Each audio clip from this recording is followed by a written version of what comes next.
So I'm a pretty direct person, and I feel like the reason being direct is perceived as being bad is because of the potential for the receiver to become offended, right? I have to tell clients that I'm going to be direct, that I'm going to shoot them straight, and I tell them, please don't get offended, like that my intention here is to help and to encourage them not to take anything that I say personally, because I'm just trying to cut through the fluff and get to what we need to get to. But why do I feel like I need to do this spiel? And it's because honestly, most of us do take things personally. It's impossible for us to not have some level of bias that's colored by our experience, our upbringing, our culture, our community. But nonprofit founders might just be the worst about taking things personally because, they have stepped out in a calling. They have stepped out in faith for a calling, and their business is their purpose, okay? It's actually their life's calling, and I get that. I actually think being protective and even defensive of your mission is a good thing, but not to the extent that it hurts you or your mission. And taking things personally or not being able to be objective definitely clouds our ability to make non-emotional business decisions. So I think it's important for nonprofit founders to strengthen that objectivity muscle and be aware of when they're not able to be objective and make sure that they're not making emotional decisions. So today we're going to talk about exactly how to do this, why it's so beneficial as a leader to a public good, and how you can do that.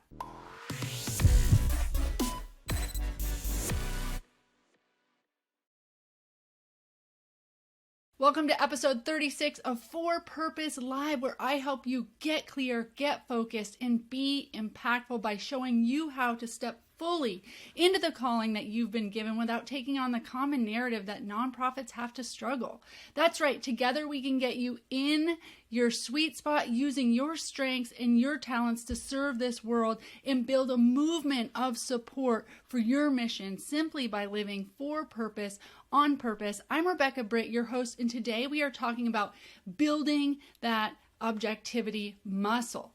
Now, if you feel like you have stepped into your calling and you've started a nonprofit and you're overwhelmed and you're like wondering why you were given this calling, if you weren't going to be given all the support you needed to run it and be sustainable, then you would totally benefit from my secrets class, the secrets to running a thriving nonprofit without killing yourself. You can head on over to forpurposelive.com/secrets to get immediate access to that today.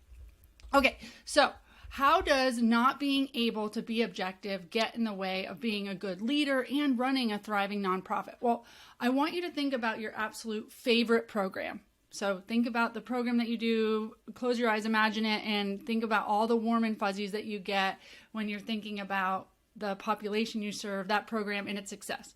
Okay, now imagine your board telling you that you need to shut that program down. That doesn't feel very good, does it? Okay, and now say they lay out all the evidence needed to show you that you should actually pivot your efforts to something else that actually would be more effective in serving your mission, actually would help your population more. And regardless of your feelings in this moment, as a leader of a public good, you actually have to be able to make the decision and look at all the facts and choose what's best for your mission, not what makes you happy or what you like the most, okay? So not being open-minded or objective or becoming defensive actually stops people, funders, supporters, employees, staff, volunteers from approaching you with new ideas, criticisms, suggestions, because you're blinded by your perspective and they know it and they know how you respond. So eventually you kind of just train them to be quiet, but it's not what's best for your mission all the time. Now, I'll be the first one to say that you do need to be focused. So as long as you can look at all the facts, all the evidence, and lay out why your idea is better, well, you just keep marching on, okay? But this is rational and logical, right? You're making a rational, logical business decision and you're not letting your emotions pull you. A good example of objectivity is hearing that a funder's needs are more aligned with another organization and you refer them to give to that organization, okay? People will love you for this because you're honest, you aren't emotionally attached to their money, And you're not willing to change your programming or your mission to accommodate them just for their money. Okay, you're looking at all the facts as if you were not the ED of your organization, but just all the facts. Okay, this is what you want from an organization. And you're saying, you know what? It's not us. It's actually the organization down the road, and you keep those good relationships and you make a completely objective decision that's good for everyone. So a good clue of when you're not able to be objective are your feelings. Our feelings are there as clues. Our feelings are there to tell us like, hey, something's going on here. So don't, what we want to do is react, respond to justify our feelings and to validate our feelings and to make ourselves feel better. But if you can pause for a second, feel those feelings, allow yourself to feel those feelings and go, I might not be able to be objective right here. And what you can actually do in that moment is allow yourself to be human. Okay, so what I used to do is I would feel that I was becoming defensive or feel I was becoming frustrated and I would immediately start beating myself up. Oh, if I was objective, if I was a good leader, then I wouldn't have any of this emotion. I wouldn't have these feelings. So then I started beating myself for having feelings. No, we're supposed to have feelings. We're human. It's like, oh, get excited about your feelings. Okay, so I'm getting upset or I'm getting defensive. I'm getting frustrated. So pause and respond to those feelings in a way you can just label them, give them some space. Say, I'm feeling frustrated. I'm not able to be objective right now. I'm taking this a little bit personally. I have to be honest. You can say that in a board meeting. You can say that to staff. You know what? I'm taking this a little bit personally, and I just need some time to process these feelings so that I can be objective, because I want to be objective here. I want to be able to take your feedback. And right now, I'm not able to. And so then when you are ready to try to be objective about the situation, you can try doing these 3 things. So the first thing is take yourself out of it. Okay, so if the board is coming to you, if a funder's coming to you, if a volunteer's coming to you, staff's coming to you, take yourself out of it. You're not the executive director anymore of this situation. Maybe you're their best friend. Maybe they're coming to you and they're complaining about you or about someone to you. What would you tell them if you were their best friend? Okay, maybe the funder's coming to you and saying, well, we don't really like programs that aren't evidence-based. And all of a sudden you're starting to feel yourself get defensive because you're like, okay, we're not evidence-based, but we're innovative and did it. Right there, take yourself out of yourself and think about being the funder. Would you want to fund something that's not evidence-based? Okay, it's completely rational that they want to fund something that's evidence-based. How can you speak to their need for something to be evidence-based and talk about the things that do lean on evidence-based practices within your programming to appease them without getting defensive about yours being evidence-based? Okay, so take yourself out of it. You're not the executive director anymore. You're not the person that made the mistake. You're not the person that they're criticizing. You are them. Pretend to be them and see where they're coming from. That's the first thing that you can do. So the next thing you can do is to determine what's fact and what's fiction. Okay, when we're being objective, we want to look at just the facts, but we need to acknowledge that when something happens to us, or when somebody criticizes us, or when we hear a part of a story or whatever, we as humans fill in the blanks, okay? So let's just say a volunteer is late. And in my program, this was like a big no-no because they were mentors for children in foster care, and I was not going to have a child in foster care sitting there waiting on a volunteer to show up for them and show them that they mattered. So if a volunteer was late, I would start to get pretty pissed off and frustrated and like, what the heck? I swear that I did a really good job in training and I told them, and my brain would start to fill in the blanks. She obviously doesn't get that this kid is waiting on her. She doesn't care. She doesn't value this volunteer opportunity. I would fill in all these blanks, and it usually was negative. It usually was that they were lazy, that they didn't get it, okay? So that was my narrative. It just made me more and more pissed off and wanting to take, corrective action, whatever that ended up being. Let them go, yell at them, whatever, I wanted to do to be like, this isn't right. And to really get through their head that they had to be here. So my intention was good. My intention came from, I'm not going to sit here with a child that is not getting their needs met, and we're not fulfilling the service that we said we would do, which is showing them they matter and showing up for them, like the basic things, okay? So my anger came from that. And it's okay to get frustrated and to be angry for a mission, to be angry for a cause. But you get out of your rational brain and your reaction ends up not being helpful for anyone. Okay?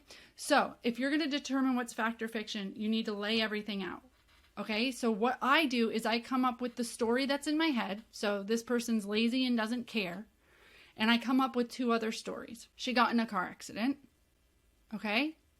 Or her plane that was supposed to land yesterday didn't come in. Okay? So, how would I respond in all 3 of those stories? 1, if she's just lazy and doesn't care, then she needs to be let go from the program. Okay? Number 2, she got in a car accident. How would I respond? Oh my gosh, I would sit the kid down that was supposed to have this mentor session, and we would make cards for her, and we would say, we're so happy you're okay, or we hope you will be okay, and we would do this whole relational activity based on this car accident, and we would process it with the kid, and it would be this whole relational, actually positive thing. Or if she missed her plane or something and there was some reason why she wasn't able to get a hold of us, but it was this kind of freak thing of why she was late, then I would be totally understanding. And so imagine she was just completely apologetic and there was something that was out of her control. I would be understanding and say, okay, you get that this can't happen again. All right. I'd process it with the kid or whatever. Okay. So what was the point of going through 3 different ridiculous scenarios? Well, 1, my response changes, right? So depending on how I fill in the story, my response changes. So that just lets me know my reaction, my immediate reaction isn't necessarily the appropriate reaction, okay? So now that I've realized, okay, I would respond differently given a different scenario, so let's reduce it to what I do know. And the facts are that she is late. There's other facts you already know. Has she been late in the past? Is she continued to be late? Is this her first time being late? Okay, so then with just the facts is she's late. And that's not okay, given our program. This might end up being a learning opportunity for you or a building opportunity for your organization. What if I don't have a formal policy on what we do when someone's late? Then I need to create one. It's way easier for me to just say, oh, young people don't care about anything nowadays. Or some people are just so lazy, it's hard to get good volunteers. And just keep marching on and having this bad idea in my head about volunteers. And of course, none of it was my problem. It was all their problem. Or I can say, this can't happen again. How do I ensure that my program is going to not have this happen? And what do I do to hold people accountable and to enforce this rule? Do I have a written policy? If the policy says, that you're allowed to be late once and the second time you're let go from your mentorship, what does it look like? And then follow through on that policy. Then when you sit down with every person that ever does this again, you get to just reflect on the policy. This is the policy. This is what it is. Has nothing to do with how Rebecca feels about you. Has nothing to do with my emotions. It has to do with the policy. And the policies were built on the mission and the population we serve and doing the best we can for the kids in the program. And this is how we have to do. And that policy can be something that they sign before they get started as a mentor. So it adds more structure. Okay. It takes out the emotion, adds policy, adds more structure. Okay, so that's just one example. So, as soon as you start to feel like you might be taking something personally, and this might even just be like a volunteer walking up to you saying, hey, we should really do this thing. And I know my blood started to boil as soon as somebody would say, you should probably. I'm like, I do not have time for another thing. And it's real nice that you think that I should just do more things. Very reactive response in my head. Okay. And this volunteer is just trying to help. They're just coming up with ideas. So pausing, thinking about what they're offering. Great. How about you draw up a nice plan for how that will work? Who's going to run it? All of that stuff so that I can actually review it. And usually people, once tasked with all of that work, don't do it. But if they're willing to put in all that work, maybe it will be a good idea. Okay? But I was not able to be objective because I went into victim mode. How am I supposed to do one more thing? And they don't understand how hard it is for me to do all this. And they just think I should. Not a good place to live. Okay? So anytime you start feeling defensive like that, take yourself out of it. Put yourself in that volunteer's position. Would you, if you thought you had a good idea, would you walk up to an executive director and say, hey, I think you guys could do this? Of course you would. And that's sweet. Like, would you expect the executive director to like, No, you wouldn't. So take yourself out of it. Pretend to be them. That will help you get out of your own way. Then determine what's fact or fiction. What are you adding to the story? What are 2 or 3 other scenarios that could have possibly been? And how would you respond to each one of those? And then once you realize it would be a different response depending on different information, reduce it to just facts and respond to just facts, okay? I know this seems simplistic, but we do it. And I see when I'm working with nonprofit leaders all the time, especially when I work with their staff and we do culture stuff, their staff is like, they're just this way. We don't really do it that way. She's not this, X, Y, and Z. And that usually is because they are not able to be objective. Whether it's they are stuck on their program, they're stuck on the way they do things, they are way too emotionally tied to the mission, they're emotionally tied to a specific funder, whatever it is, those things reduce a nonprofit's director's ability to be objective, but that means that they're not approachable. They are not able to be nimble and pivot to new ideas. They aren't able to incorporate other perspectives because they're stuck. They're stuck in their way and they're defensive and they take things personally, which we all do. So you have to act against this if you want to be a good leader. You have to try your hardest to be objective if you want to be a good leader. All right, don't forget to grab your free web class of the top 3 secrets of how to run a thriving nonprofit without killing yourself. That is at forpurposelive.com/secrets. And show me your vulnerability. Go into the comments and tell me one time that you took something personally and you wish you had responded differently. That'll just show everybody else that we're all human and we're all working on this. If you're a good nonprofit founder, you will always be working on this. All right, guys, thank you so much for your service to this world. Until next time.